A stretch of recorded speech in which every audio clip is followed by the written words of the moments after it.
Assalamualaikum warahmatullahi wabarakatuh. Selamat datang pada mata kuliah Teori Hubungan Internasional Lanjutan bersama saya Dr. Muhammad Riza Widyarsa dari Universitas Maritim Raja Ali Haji. Pada sesi ini kita akan membicarakan mengenai Antonio Gramsci dengan teori hegemoninya. Kenapa teori hegemoni Antonio Gramsci ini sangat relevan pada masa kini? Karena teori hegemoni Gramsci bisa kita aplikasikan pada dinamika hubungan internasional yang ada sekarang. Seperti contohnya, adanya satu sistem yang digunakan oleh negara-negara di dunia, seperti sistem kapitalisme dan pasar bebas yang digunakan untuk seluruh perekonomian yang ada di dunia. Bahkan negara-negara yang mempunyai politik berhaluan komunis seperti China dan Vietnam, dalam perekonomiannya sudah melakukan perekonomian pasar bebas dan kapitalisme, melenceng jauh dari ide komunis mereka. Nah, di sini kita lihat seakan-akan ada satu sistem yang menghegemoni sistem perekonomian di dunia. Untuk mengetahui mengenai konsep hegemoni Antonio Gramsci, akan saya share screen terlebih dahulu.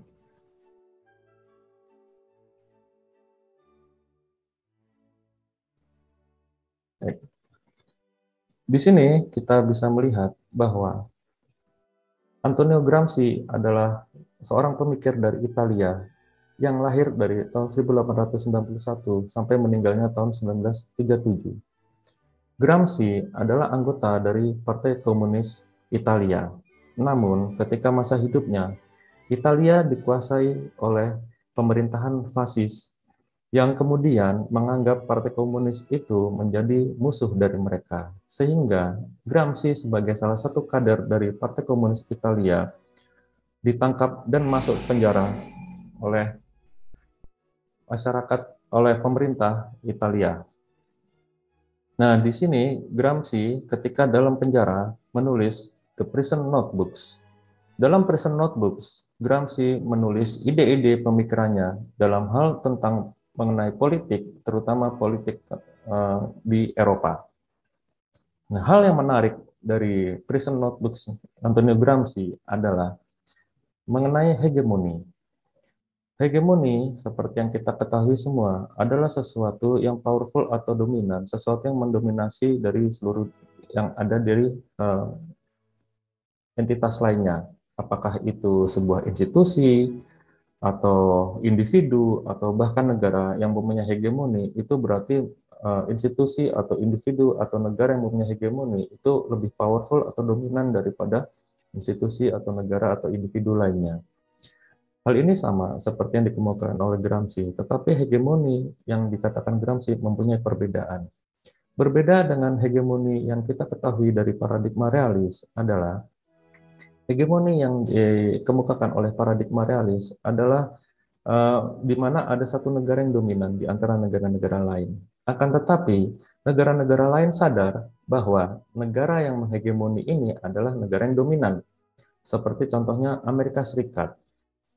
Dengan hegemoni Amerika Serikat, seluruh dunia itu sadar bahwa Amerika adalah negara yang hegemon, negara yang powerful, negara yang dominan. Karena atas kesadaran ini yang menyebabkan negara seperti China dan Rusia kemudian berusaha untuk mengambil alih hegemoni tersebut, berusaha untuk melawan hegemoni Amerika Serikat. Nah, berbeda dengan apa yang dikatakan oleh Gramsci, hegemoni yang dikatakan oleh Gramsci, meskipun secara artian sama, akan tetapi dalam konsep dan pemikirannya dan filosofinya itu berbeda. Hegemoni yang dikatakan Gramsci adalah hegemoni di mana sesuatu yang dominan ini diamini oleh atau diyakini sebagai sebuah kebenaran oleh mereka yang terhegemoni ini. Jadi hegemoni yang berlangsung itu dianggap sebuah kenormalan oleh negara-negara, individu, atau institusi yang terhegemoni ini. Dan hegemoni ini bisa bentuknya tidak hanya individu, institusi, atau negara, tapi juga bisa sebuah sistem. Seperti yang saya jelaskan tadi, sistem kapitalisme yang sekarang dijalankan oleh semua negara di dunia. Nah, ini yang terjadi sekarang di dunia. Jadi menurut Gramsci, hegemoni akan bisa berjalan apabila Subjek-subjek terhegemoni ini tidak sadar bahwa mereka di bawah hegemoni sebuah sistem atau individu atau institusi atau negara. Sehingga mereka menganggap ini sebuah kenormalan. Apabila ini sudah terjadi, hegemoni akan berjalan lancar dan mulus karena tidak akan ada entitas-entitas yang akan melawan hegemoni tersebut. Karena mereka semua menganggap itu adalah sebuah kenormalan, sebuah hal yang biasa. Dan memang sistem sudah berjalan seperti adanya. Nah, ini yang kemudian akhirnya tidak ada yang merasa bahwa mereka terhegemoni, bahwa mereka bahkan mereka secara sukarela menjalankan atau berada di bawah menjalankan sistem atau berada di bawah hegemoni tersebut. Ini yang kemudian akan menyebabkan hegemoni tersebut langgeng dan bisa dijalankan dalam waktu yang sangat panjang. Karena kesadaran untuk melawan itu akan sangat minimal sekali. Nah, ini yang dikatakan oleh Antonio Gramsci. Sehingga Gramsci mengatakan, untuk mempertahankan hegemoni, semua sistem yang ada melalui media, pendidikan, diseminasi, akademis, dan lain sebagainya, itu menyuguhkan bahwa ada suatu ideologi yang tetap, tidak terbantahkan, yang paling benar. Atau dalam sebutannya, di dalam bukunya Prison Notebooks, itu unquestioned common sense. Sebuah hal yang tidak patut dipertanyakan lagi, dan sudah menjadi logis adanya. Seperti contohnya sistem kapitalisme yang dijalankan oleh negara-negara yang ada di dunia ini. Seakan-akan sistem kapitalisme adalah sebuah sistem yang tidak terbantahkan dan hanya menjadi sistem satu-satunya yang bisa dijalankan oleh negara-negara di dunia untuk menjalin kerjasama ekonomi. Nah, ini yang masuk ke dalam hegemoninya Gramsci.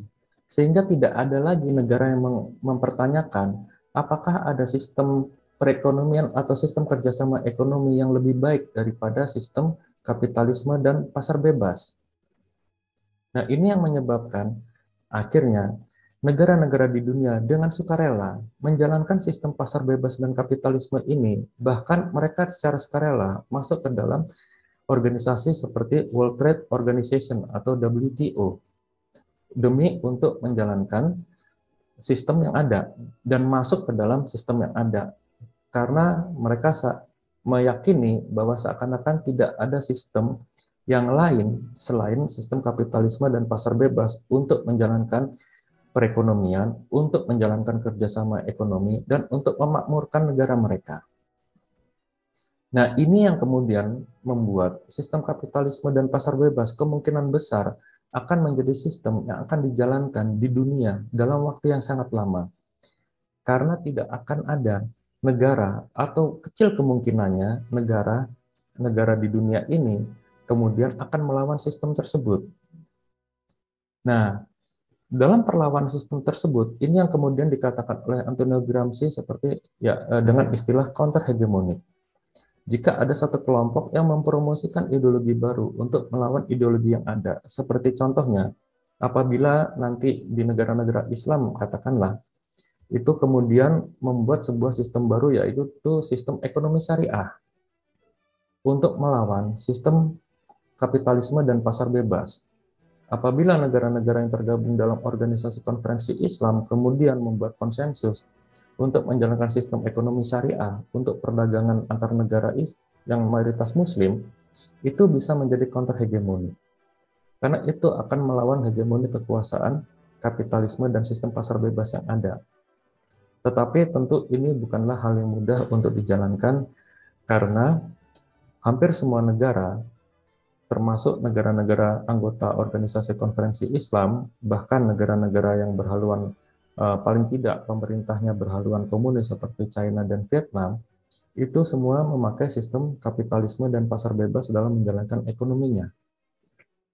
Nah, ini yang dikatakan Gramsci bahwa hegemoni dalam hal ini bisa berjalan dengan langgeng dan bertahan dengan waktu yang sangat lama karena sistem tersebut diyakini menjadi sebuah sistem yang benar.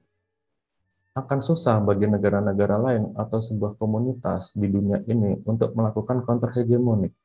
kalaupun mereka melakukan counter hegemonik, itu akan menjadi suara-suara lian atau suara-suara yang ada di pinggiran, yang belum tentu bisa menembus dan merubah sistem kapitalisme secara keseluruhan. Sekian presentasi saya mengenai Antonio Gramsci dalam mata kuliah teori hubungan internasional lanjutan. Terima kasih atas perhatiannya. Assalamualaikum warahmatullahi wabarakatuh.